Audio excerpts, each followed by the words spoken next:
بھائی جان، بات یہ ہے کہ نظریہ کسے کہتے ہیں؟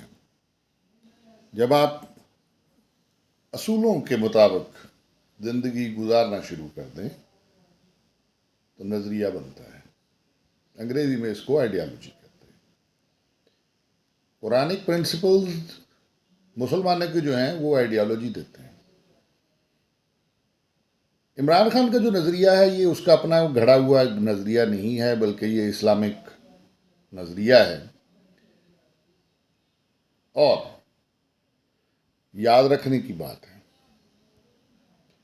نظریے انسانوں سے الگ وجود رکھتے ہیں۔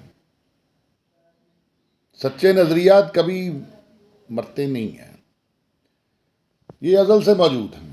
ہاں، کبھی زمین دوز ہو جاتے ہیں، گم ہو جاتے ہیں، لوگ ان کو بھول جاتے ہیں، مگر یہ پھر سر نکال لیتے ہیں۔ یہ دریا ہے، یہ سمندر ہے، زمین دوز ہو جاتے ہیں، مرتے نہیں۔ نظریات اپنا وجود انسانوں سے الگ رکھتے ہیں بھائی۔ سچے نظریات اپنے پیروکار خود ڈھونڈتے رہتے ہیں اور نظریات اپنا کام جاری رکھتے ہیں۔ یاد رکھنے کی بات، عمران خان کے نظریات کوئی نئے نظریات نہیں ہیں، یہ صدیوں پرانے نظریات ہیں اور یہ صدیوں سے موجود ہیں۔ اور یہ سچ اور جھوٹ کی جنگ صدیوں سے چلتی ہے۔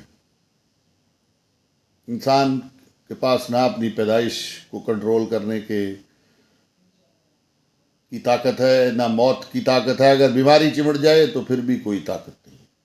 انسان تو کچھ بھی نہیں ہے، پانی کا بلبلا ہے۔ تو سچ اور جھوٹ کی جنگ میں سچ کا ساتھ دیں، وقت کمائیں، بقا ہو جائیں۔ تخلیقی قوتیں ہمیشہ سچے بندوں کے پاس ہوتی ہیں۔ جھوٹ تھوڑا عرصہ رہے گا، پھر شکست کھا جائے گا۔ اس لیے نظریات کو پہچانیں۔ یہ عمران خان خود کے نظریات نہیں ہیں، یہ ازل سے نظریات ہیں اور انسان ان کو فالو کرتے آئے ہیں۔ فنا بقا ہوتی رہی ہے۔ سوچنے کی بات، سوچنے کی